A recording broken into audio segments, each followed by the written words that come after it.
tell her she should act right. She just wanna talk about the time we had last night.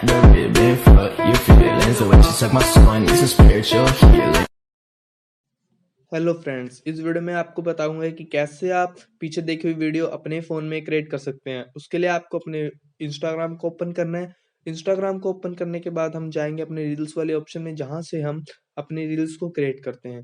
इस video को बनाने के लिए हमें जरूरत पड़ेगी एक फ़िल्टर की, और इस फिल्टर का लिंक मैं आपको डिस्क्रिप्शन में दे दूंगा, नहीं तो आप इसको नाम के थ्रू भी सर्च कर सकते हैं।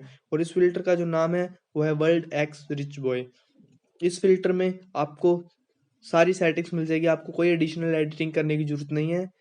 जैसे आप इस फिल्टर को सिलेक्ट करेंगे तो आप देखेंगे कि आपकी स्क्रीन के नीचेली साइड दो ऑप्शंस मिलेंगे। हमको ऐड मीडिया वाले ऑप्शन पे जाके अपने मीडिया को ऐड कर देना है, और जो फोटो का रेशो होगा और जो मीडिया का रेशो होगा वो 9:16 होना चाहिए, तभी ये फ़ोटो ऐड होगी। उसके बाद आपको सिंपली होल्ड करना है और आपकी वीडियो क्रिएट हो जाएगी।